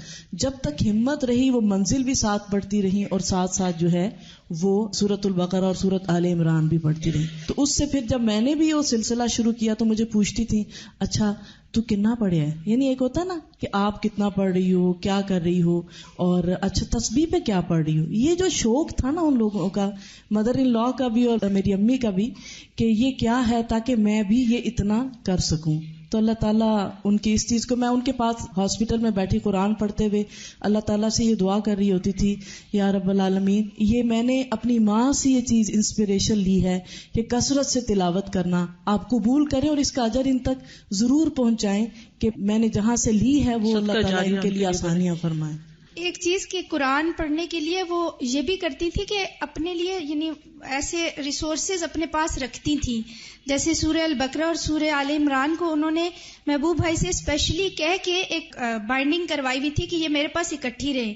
اور وہ ابھی پچھلے ہفتے میں میرے ساتھ گاڑی پہ آتے ہوئے مجھ سے کہتی ہیں کہ اے نا کافی ہونا یعنی یہ تھوڑی خراب ہو گئی ہے, تھوڑا یعنی اس کا پرانا لگتا ہے. میں کئی جگہوں پہ ساتھ لے جاتی ہوں تو میں محبوب نو کہنا ہے کہ ذرا میں نے دوبارہ کروا دے نا. تو میں نے ایک دم سے کہا, میں نے کہا امی یہ والی جو ہے نا یہ مجھے دے دیجیے گا نا. تو کہتی ہیں اچھا تیرا دل کرتا ہے پڑھن تے. میں نے کہا جی انشاءاللہ تعالی کوشش کریں گے کہ ہم بھی یہ عمل کر سکیں.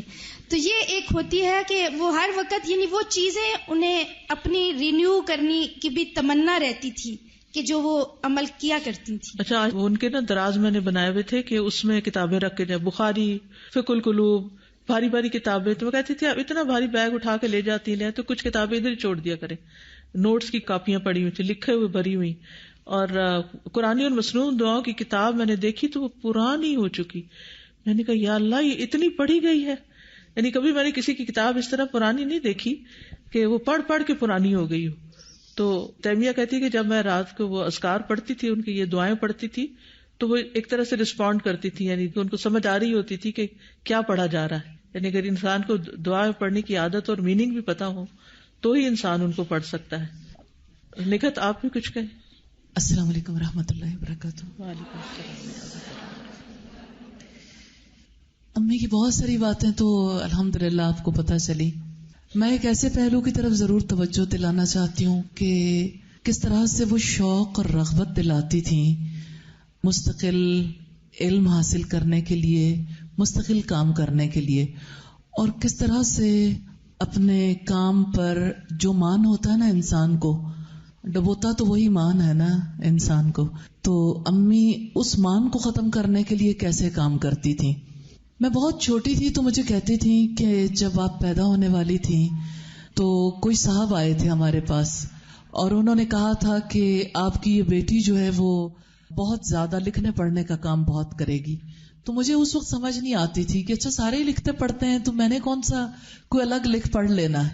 اچھا ہم لوگ آپس میں بھی جب کام کرتے تھے تو میں جب ابتدا میں باجی آپ اور میں ہمارا تختیاں لکھنے کا مقابلہ ہوتا تھا تو اس وقت مجھے لگتا تھا شاید یعنی کہ یہی لکھنے پڑھنے کا کام ہوگا. تو ہم خوب تختیاں لکھنا شروع ہو گئے اور خوب اچھی طرح اپنی لکھائی کو بہتر بنانے کے لیے ہم نے کام کیا. تو مجھے لگا کہ شاید یعنی یہی کام ہے. لیکن جب میں بڑی ہوئی تو وہ مجھے کبھی یہ میسج دینے سے نہیں رکتی تھی کہ دیکھو میں نے تو یہ سنا تھا کہ تم نے کافی پڑھنے لکھنے کا کام کرنا ہے. تو یعنی وہ انتظار میں انہوں نے مجھے لگا دیا کہ اچھا وہ کون سا وقت ہوگا کہ آپ کچھ ایسا کام کرو. ریلی مجھے امی کی یہ بات اتنی یاد رہتی تھی کہ میں نے امی کی بات کی وجہ سے اپنی چیزوں کو نوٹ ڈاؤن کرنا شروع کر دیا. لکھتی تھی ایک یہ بات تھی. پھر میں ایسے لوگوں کے پاس خاص طور پر جاتی تھی جو لوگ زیادہ لکھنے کی یعنی انہیں مہارت بھی تھی اور بہت جن کا زندگیوں پر اثر بھی تھا. بنت الاسلام کے پاس میں گئی ملنے کے لیے اور امی کی وجہ سے کہ امی مجھے موٹیویٹ کرتی تھی. بنت الاسلام کے پاس میں گئی تو میں نے ان سے پوچھا کہ اچھا آپ یہ بتائیے کہ آپ نے اتنی پیاری کتابیں لکھی ہیں، ہم انہیں پڑھ کر اتنا زیادہ اچھا ہم پر اثر ہوتا ہے، زندگی بے بندگی شرمندگی اور اسی طرح زبان کی حفاظت اور بہت ساری پیاری پیاری کتابیں. اچھی بہت لگتی تھی، سادگی بہت تھی ان کی طرز بیاں میں اور لکھنے میں. لاہور کالج یونیورسٹی ہے جو اس کی ہیڈ آف دی ڈپارٹمنٹ تھی.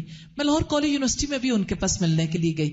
ایک دفعہ ایسا ہوا میں ان کے گھر ان کے ملنے کے لیے گئی تو مجھے کہتی ہیں کہ بہت شوق ہے، دل چاہتا ہے. تو میں آپ کو بتاتی ہوں کہ پھر اس کا طریقہ کیا ہے. میں یوں کرتی ہوں کہ میں نے جو کام بھی کرنا ہوتا، میں کھانا بناؤں کچھ کروں تو میں نے ایک چھوٹا سا کلپ بورڈ رکھا ہوا ہے اپنے پاس. تو میں اس کے اوپر جو میرے ذہن میں بات آتی ہے نا میں اس کے اوپر لکھ لیتی ہوں. باجی آپ کو بھی یاد ہوگا ہم نے بچپن میں وہ ٹیبل کیلنڈرز بنائے ہوتے تھے اور ہم جو بات بھی پڑھتے تھے ایک تو ابا جی ہمیں کہتے تھے کہ ڈائری ضرور لکھیں، اور اس کی وجہ سے بھی اور ٹیبل کیلنڈرز کی وجہ سے ہم یعنی اہم باتیں ضرور نوٹ کر لیتے تھے. اور پھر جب میں ان کے پاس گئی میں نے یہ سنا کہ یعنی آسانی تو اسی میں ہے کہ آپ کو جو بات ذہن میں آتی ہے اس کو نوٹ کر لو. تو میں نے بھی اسی طرح سے کلپ بورڈ بنا لیا اور کلپ بورڈ نے مجھے بہت ہیلپ کیا. ریلی کوئی جگہ ایسی نہیں ہوتی جہاں کلپ بورڈ میرے پاس موجود نہ ہو. اب بھی میری گاڑی میں کلپ بورڈ پڑا ہوا ہے تو مجھے فائزہ آتے ہوئے کہتی ہیں نانی جان اتنی بیمار ہے کلپ بورڈ کس وجہ سے لے کے جا رہی ہیں نا کہ آپ ادھر جا کے تو بیمار کی تیمارداری کریں گی، کلپ بورڈ پہ کچھ لکھیں گی. میں نے کہا اگر وہ نہ ہو تو مجھے ذرا میرا دل گھبراتا ہے. یعنی بڑوں کو دیکھ کے پھر انسان کو کتنا زیادہ فائدہ ہوتا ہے. تو مجھے ہر دفعہ وہ پوچھتی تھی اچھا یہ بتاؤ اب کیا لکھا ہے، آج کل کیا لکھ رہی ہو، کیا کام کر رہی ہو. تو مجھے یہ ضرور کہتی تھی کہ بندے کو جو کام کرے اس پہ فخر کبھی نہیں کرنا چاہیے. مجھے یہ بات ان کی بہت زیادہ اپیل کرتی ہے کہ وہ جیسے غبارے میں پن مار کے ہوا نکالتے ہیں نا، ہوا بھی ساتھ ہی نکال دیتی تھی. یہ تو موٹیویٹ بھی کرتی تھی. کا کام کبھی کسی چیز پہ پھولنے دیا ہی نہیں کہ جی. اور کل بھی مجھے یاد آ رہا تھا اور آج بھی یاد آ رہا ہے، میں اور باجی جب اکٹھے ہوتے تھے تو ہم کبھی کبھی کرامن کاتبین بنتے تھے اور یعنی جو بات ہوتی تھی ہم جو فرد گھر میں کچھ بول رہا ہوتا تھا اس کی باتیں بیٹھ کے لکھتے رہتے تھے. اس قدر سب لوگ سب بچے بہت پریشان ہوتے تھے کیونکہ ابا جی کہتے تھے ڈائری لکھے اور شام کو ہمیں یعنی دکھاؤ کیا لکھا ہے نا. سارے بچوں کی ساری باتیں کھل جانے کا خدشہ ہوتا تھا تو اس وجہ سے. لیکن یہ کہ اس ڈائری لکھنے نے بھی بہت زیادہ ہیلپ کیا الحمدللہ. اللہ تعالیٰ انہیں اپنے جوار رحمت میں جگہ دے اور اللہ تعالیٰ ان کے ساتھ حسن معاملہ کرے. کل جب ہم انہیں غسل دے رہے تھے تو مجھے سب سے زیادہ شوق اس بات کا تھا کہ اللہ تعالیٰ ان کا نیا سفر انہیں مبارک کرے. تو ہم نئے سفر کے لیے تیار کر رہے تو مجھے بار بار یہی بات یاد آتی تھی کہ اچھا میں جب چھوٹی تھی تو کس طرح سارے بہن بھائیوں کو ہم نے, آپ کو بجے یاد ہوگا, رات میں امی ہمیں نہلانا شروع کرتی تھی اور ہم بہت سارے بہن بھائی تھے, تو یعنی ایک کو نہلا کے بستر میں, دوسرا نہلایا بستر میں, تیسرا نہلایا بستر, اور مستقل یعنی ہم سب کی باریاں لگی ہوئی ہوتی تھیں. اور جب ہم بڑے ہو گئے پھر ہماری باریاں لگ گئیں کہ ہم نہلوائیں. ہاں بالکل, الحمدللہ. اور یعنی صفائی کا بہت زیادہ خیال رکھتی تھی. اور میرے بال زیادہ گھنے تھے بچپن میں, تو مجھے کہتی تھی میں نے تمہارے بال کاٹ دینے, نیچے سے کاٹوں کی بال کے تم نے بال جو ہے نا بہت زیادہ سیدھے کر کے رکھو, اور الجھے ہوئے بالوں کو پسند نہیں کرتی تھی. تو کل مجھے غسل کرواتے ہوئے یہی ہو رہا تھا, جب میں مسلسل, زکیہ بھی میرے ساتھ تھی, ساجدہ, ساری بہنیں ماشاءاللہ, بھانجیاں بھی لگی ہوئی تھی, تو میں سب کو کہہ رہی تھی ایک باؤل یعنی پانی کا ہی ڈال دو کہ یہ تمہارے لیے بہت بڑا اجر ہے. لیکن میرے ذہن میں وہ یعنی میں ان کا بہت ریگارڈ کرتی تھی, لیکن مجھے وہ بالکل ایک چھوٹا بیبی لگی نا, جیسے بیبی کو نہلاتے ہیں. تو غسل دیا تو مجھے یہی بار بار ذہن میں آ رہا تھا کہ ابھی جب کرامن کاتبین انہیں اٹھائیں گے, ان کا اگلا سفر یعنی شروع ہو گیا, وہاں پر جب ملاقات ہوگی کوئی ایسی چیز نہ رہ جائے جسم پر, کوئی ایسا سلسلہ نہ ہو. اللہ کا شکر ہے 4 دن. اور غسل سے مجھے یاد ہے کہ میں نصرت عباسی کی خاص طور پر اور کوثر کی بہت زیادہ مشکور ہوں کہ انہوں نے بہت ہی اچھے طریقے سے غسل دیا. جی الحمدللہ. اور تو میں نصرت سے بھی کہوں گی کہ تھوڑی سی بات غسل کے حوالے سے کر لیں. تو بس یہی کہ جب چوٹیاں بھی کی تھی نا ان کی, تب بھی مجھے بہت اچھا لگا کہ وہ بچپن میں جس طرح بال بناتی تھیں, جیسے نہلاتی تھی. ماں باپ کا انسان حق ادا نہیں کر سکتا. اور مجھے بار بار رسول اللہ کی یہ بات یاد آتی تھی, ایک رات کا بدلہ بھی نہیں ہے جس نے اپنے کندھوں پہ اپنی ماں کو اٹھا کے حج کروایا تھا. اور واقعی ہم ان کی ایک رات کا بدل بھی نہیں دے سکتے, ایک کام کا بدل بھی نہیں دے سکتے. اللہ تعالیٰ ان کی مغفرت فرمائے اور ہمیں ان کے لیے صدقہ جاریہ بنائے. السلام علیکم ورحمۃ اللہ. السلام علیکم ورحمۃ اللہ وبرکاتہ. وعلیکم السلام ورحمۃ اللہ وبرکاتہ. جیسے بتایا نا نکت باجی نے, بالکل لگ رہا تھا کہ چھوٹا بیبی کو ہم نہلا رہے ہیں. اسی طرح فلفی اور اتنی آسانی سے غسل ہوا. کتنے ایک میں نے غسل دیے, میں نے اپنی زندگی میں اتنا آسان غسل کوئی نہیں دیکھا کہ جتنا آسانی سے ان کو غسل دیا. اور جیسے بتا رہی ہے نا کہ بال ان کو الجھے ہوئے نہیں پسند تھے, تو ان کی 3 چوٹیاں اتنی آسانی سے بن گئی. حالانکہ پچھلے 5 دن سے وہ بیمار بھی تھی, اتنی آسانی سے چوٹیاں بنی اور وہ ہم نے پیچھے ڈال دی. اور چہرہ بھی وہ کہتے ہیں نا نیو بورن بیبی کی طرح ہاتھ لگاؤ تو یوں ہی لگ رہا تھا ہمیں کہ کوئی نیو بورن بیبی ہے وہ. تو بہت پیار کرتی تھی سب سے, اور وہ میرے ساتھ مری بھی گئی تھی. اور پھر میں ان کو ہر وقت دعوت دیتی رہتی تھی, جب ملتی تھی تو کہہ رہی تھی چلوں گی. اور پھر ایک بات کہ رمضان میں ریسپشن پہ ایک بوٹل رکھی ہوئی تھی, اور مجھے بچیوں نے بتایا ریسپشن سے کہ یہ استاذہ کی امی آپ کے لیے چھوڑ کے گئی ہے. پہلا ہی روزہ تھا تو وہ بادام کا شربت میرے لیے چھوڑ کے ادھر گئی تھی. تو مجھے وہ بھی بہت اچھا لگا کہ دیکھیں ان کو کیسے خیال آیا, اور وہ ادھر نام لکھا ہوا تو رکھا ہوا تھا. اللہ تعالیٰ ان کو اپنے جوار رحمت میں رکھے. مریم کچھ کہنا چاہتی ہے. مریم. السلام علیکم ورحمۃ اللہ وبرکاتہ. نانی اماں کی میں پہلی نواسی ہوں. I was the first grand child. اور ماما جب گئی تھی پی ایچ ڈی کرنے تو ہمیں نانی اماں کے پاس چھوڑ کے گئی تھی. تو she was like our mother. اور 4 سال ان 3 بچوں کو ماشاءاللہ رکھا ہے انہوں نے. ابھی جیسے 12 بچوں کی بات ہو رہی تھی تو 3 ہم بھی تھے ساتھ. تو میں کہتی ہوں کہ جو تربیت انہوں نے ہمیں حیا کی اور ایک ماڈسٹی کی دی تھی, میں نے انہی سے سیکھی. اب یقین کریں کہ ابھی تک ہمیں ڈانٹ پڑتی تھی اگر ہم ہاف سلیوز پہن کے آ جائیں, یا کوئی ایسے کپڑے کے پجامہ سی تھرو ہو, اے کی پایا تو فوراً احساس دلاتی تھی. اور اپنا حجاب کا تو میرا بھائی چھوٹا نا ان کو تنگ کرتا ہے, نانی اماں آپ اتنی بوڑھی ہو گئی ابھی تک آپ نقاب کرتی ہیں, اتارنا آپ پہ فرض نہیں ہے. تو کہتے اے تو کی کہندا ہے, میں تو کرا دی. جیسے آپ کہتے ہیں کہ کیسا محبت والا رشتہ ہوتا ہے. لیکن ماشاء اللہ دا ہول لائف آئی سین ہر کہ شی واز ویری ماڈسٹ. اور نانا ابو کے ساتھ کتنی ادب کے ساتھ رہتی، نانا ابو کے ساتھ ادب کے ساتھ رہتی تھی. اور جب نانا ابو کے آخری دن تھے تو انہوں نے کہا تھا کہ میں تم سے راضی ہوں نا. تو یہ جملہ مجھے نانی اماں کا ابھی تک، میں نے کہا نانی اماں کتنی لکی ہیں آپ کے ہسبینڈ نے آپ کو یہ کہہ دیا نا. اور اس کے بعد ان کی اتنی پروڈکٹیو لائف میں نے دیکھی. انہوں نے ہسبینڈ کا لاس کہ میں اب اکیلی ہوں کبھی اپنے اوپر طاری نہیں کیا. She led a very productive life. جیسے آپ نے ابھی سب ان کا سنا کہ تہجد، میں نے بچپن سے جب سے میں نے ہوش سنبھالا ہے میں نے ان کی تہجد نہیں مس ہوتے دیکھی. اور اس کے علاوہ ابھی آج کل کی لڑکیاں ان کو بہت تکلیف ہوتی تھی، اسپیشلی جو شارٹ شرٹس چلی ہیں. اور نہیں وہ جو کہہ رہے تھے لڑکیاں شوہر کے آگے بولتی ہیں، اور شوہر کے آگے ہاں کہتی ہیں دیکھو میں تو کدی نہیں آج تک بولیا، میں تو خاموشی نال جی کر کے سن لیندی سی. میں کہا بس نانی اماں آپ دعا کریں ہمیں بھی اللہ صبر دے نا. تو نانی اماں کا میرے ساتھ ایسے رشتہ تھا کہ وہ نا ہر چیز مجھ سے شیئر کرتی تھی. کہ جیسے ماما کا ٹریولنگ بہت تھی، میری دونوں بہنیں باہر تھیں تو ڈانٹنا بھی مجھے، سنانا بھی، تو آندھی نہیں. پھر اسکول کا کوئی کام ہوتا تھا نہیں ہوتا تھا تو مجھے ڈانٹ پڑی ہوتی تھی یہ کام کیوں نہیں کرتی ہے. لیکن وہ ایسی ڈانٹ تھی الہدا میں کہیں کچھ ہو تو مریم کی شاوت. لیکن مجھے کبھی میں نے مائنڈ نہیں کیا، مجھے اتنا مزہ آتا تھا، میں اتنا ہنستی تھی ان کے آگے اور ان کو تسلی دینا. لاسٹ ویک جیسے میری خالہ بتائی تھی ان کی ساس کی ڈیتھ ہوئی تو آئی اور بہت خوش ہوتی تھی جب ماما جاتی تھی اور میرے ہسبینڈ کی ٹریولنگ رہتی تو جب میں الہدا آتی تھی اتنی خوش ہوتی تھی کہ تو آ گئی نا تھی، کیونکہ ان کو ہوتا تھا کہ چلو صبح کے وقت گھر میں کوئی ہے. تو آ کے بیٹھی تو مجھے کہتی ہیں کہ دیکھو نا، کیونکہ ان کی ساس رات 9 بجے ان کو دفنایا تو کہتی ہیں راتی انہوں نے لے گئے کہ قبر راتی سی اکیلے چھڑ کے انہوں نے آ کے میں نے بہت قبر نہ ڈر لگتا ہے اور رونا شروع ہو گئی. اتنا قبر کو یاد کر کے روئی تو میں بھی ساتھ رو پڑی. میں کہ نانی اماں اللہ سے اچھی امید رکھیں اور اللہ سے یہ دعا کریں اللہ تعالیٰ میں ثابت قدمی دینا. تو ایک دن لاسٹ فرائیڈے کی جیسے بات تو بتا رہی ہے میں نہیں آ سکی کیونکہ ہماری کلاس ہوتی ہے. تو کیوں نہیں آئی تو آج یہ میرا کوشش ہوتی تھی میں بریک ان کے ساتھ گزاروں.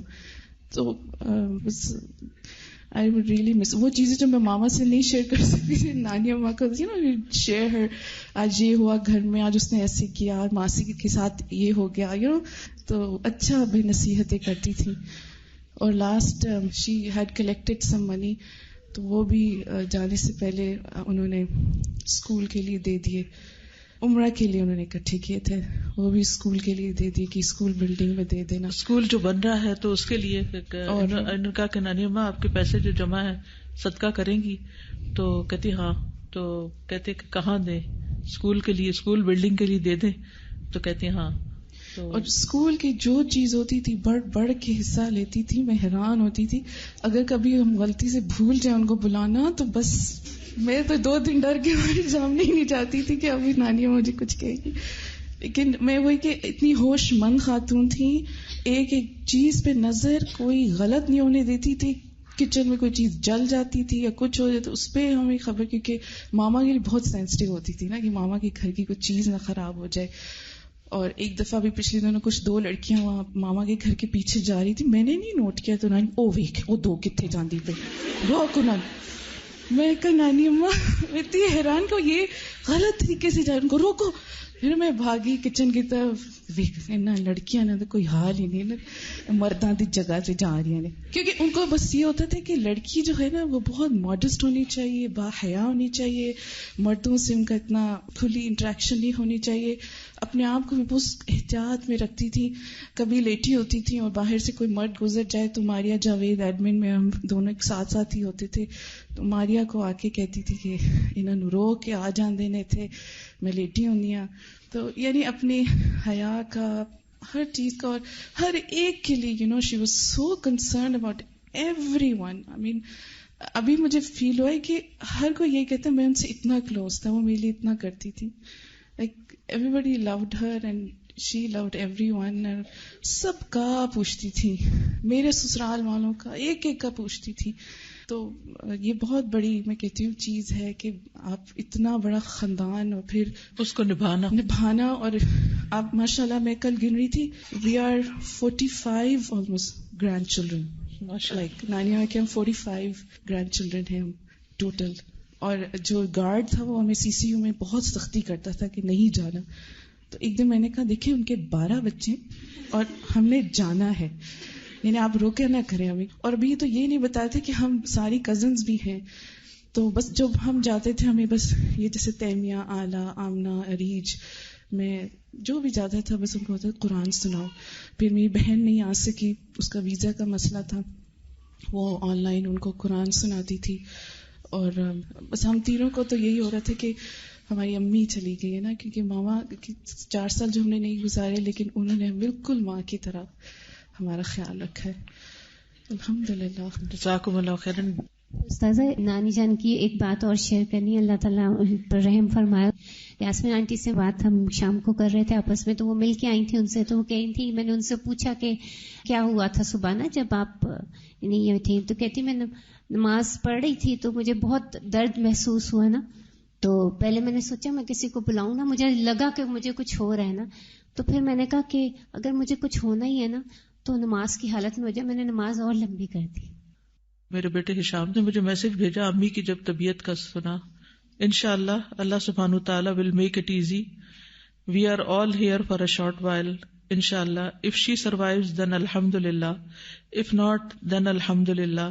She is going in the state of iman with such a high level of modesty. Good woman. تو بات یہ ہے کہ ہر حال میں اللہ کا شکر، اور یہی چیز مومن کے دل کو ڈھارس دیتی ہے، اور یہی چیز اس کی زندگی اور وقت کو ضائع کرنے سے بچاتی ہے. صلاۃ کی جو میں نے کلاس پڑھائی وہ بھی اس خبر کے بعد ہی تھی. مشکل تھا لیکن اللہ کے ہر فیصلے پر بندے کا راضی ہونا بندے کے وقت کو صحیح استعمال کروا دیتا ہے. اللہ سبحانہ تعالیٰ ہمیں ہر اس کام کی توفیق دے جس سے وہ راضی ہو جائے. باتیں تو بہت ہیں لیکن نہیں کہ اب اتنا ہی وقت ہے. ابھی ذکیہ صبح بہت پرانی بات یاد کرا رہی تھی جو مجھے بہت اچھی لگی. کہتی ہیں کہ کس طرح امی ہمیشہ تازہ کھانا بنا کے کھلاتی تھی اور گرم گرم چولہے سے روٹی اتار کے وہ ہم لوگوں کو دیتی تھی. آرام کرنا انہوں نے سیکھا ہی نہیں، ایک کام کے بعد ایک. ظاہر ہے جس عورت کے 12 بچوں وہ سو کیسے سکتی ہے آرام سے؟ تو ساری زندگی نیند کی کمی کا شکار رہی، ساری زندگی یعنی کام مسلسل، اور گھر کے کام بھی اور پھر پڑھنے کا بھی اور عبادت بھی. تو اللہ تعالیٰ اب ان کی قبر کو اتنا ان کے لیے پرسکون بنائے کہ ساری زندگی کی تھکاوٹیں اتر جائیں. مختصر سی دعا کر لیتے ہیں. سبحان اللہ والحمد للہ ولا الہ الا اللہ واللہ اکبر ولا حول ولا قوة الا باللہ العلی العظیم.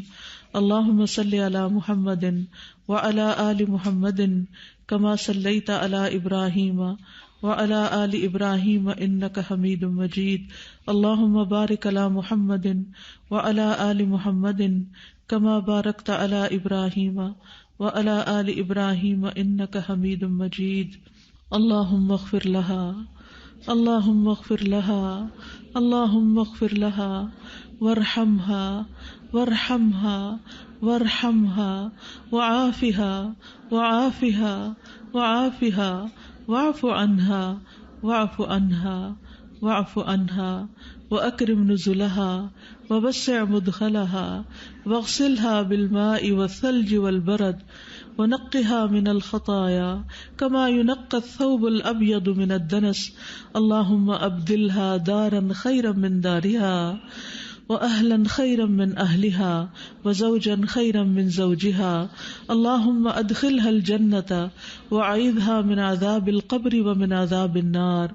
اللهم أدخلها الجنة وأعيذها من عذاب القبر ومن عذاب النار.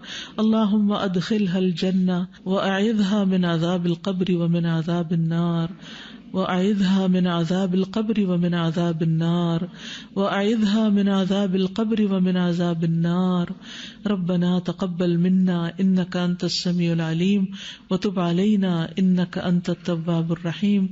وصلى الله تعالى على خير خلقه محمد وعلى آله وأصحابه وأهل بيته أجمعين برحمتك يا أرحم الراحمين. إلهي آمين. اس دعا میں جو آتا ہے نا وزوجا خیرا من زوجہا، اس کا یہ مطلب نہیں کہ اگر ان کا کوئی پہلا شوہر ہے تو اس کی بجائے کوئی اور شوہر ان کو وہاں دے دیں. جیسا کہ آپ جانتے ہیں کہ جب روح جاتی ہے علیین میں تو وہاں جو پہلے سے گئی ہوئی خلق الروح پڑی تھی نا فقہ القلوب میں، وہاں آپ کو یاد ہوگا کہ یہ سارا مسئلہ اچھی طرح واضح ہوا تھا حدیث کی روح سے کہ پہلے سے جو روحیں وہاں ہوتی ہیں، جیسے میرے والد کی وفات ہوئی ہے تو جو بعد میں نیک روح جاتی ہے وہ پہلے والوں سے جا کے ملاقات کرتی اور جب جاتے ہیں تو وہ دنیا والوں کے حال پوچھتے ہیں تو ان کو کہتے ہیں کہ ابھی ٹھہر جاؤ، یہ غم میں مبتلا ہے. یعنی جو جانے والی روح ہوتی ہے، فوت ہوتی ہے، وہ بھی غم میں مبتلا ہوتی ہے، کیونکہ وہ پیچھے بھی تو دنیا چھوڑ کے آئی ہوتی ہے نا، اپنے پیاروں کو چھوڑ کے آئی ہوتی ہے اور ایک نئی دنیا میں. تو کسی بھی نئی جگہ پر آپ داخل ہوتے ہیں، آپ الہدا میں ہی پہلی دفعہ آئے ہوں گے تو آپ کو ایک عجیب سی جھجک آئی ہوگی. کلاس میں پہلی دفعہ کچھ لوگ آ جائے ہوں گے تو ان کو ایک جھجک سی آئی ہوگی کہ ہم یہ کہاں آ گئے. تو یہ قدرتی سی فیلنگ ہوتی ہے کہ جب ایسی جگہ پر جاتا ہے انسان اور وہ تو دنیا ہی کچھ اور ہے، کہاں تک روحیں جاتی ہیں اور کتنی تیزی سے وہ فاصلے طے ہوتے ہیں. اللہ اکبر. یعنی انسان سوچتا ہے تو دل کو کچھ ہونے لگتا ہے. اتنی ریئل دنیا ہے وہ، اس دنیا سے بھی بڑھ کے ریئل دنیا ہے. تو وہ پھر ان کا استقبال کرتے ہیں نیک روحوں کا. تو پھر یہ جو آتا ہے نا زوجن خیرا من زوجہا، اس کا مطلب یہ ہے کہ وہ جس حال میں وہ زوج پہلے گیا تھا تو وہ اس سے بھی بہتر حال میں ان کو ملے. ٹھیک ہے. جزاکم اللہ خیرا، بارک اللہ فیکم. اللہ تعالیٰ آپ سب کو، ہم سب کو اپنی رحمتوں سے ڈھانپ لے، عافیتوں میں رکھے اور ہم سب کی بھی زندگی بہترین طریقے سے گزرے. ربنا تقبل منا. السلام علیکم ورحمۃ اللہ وبرکاتہ.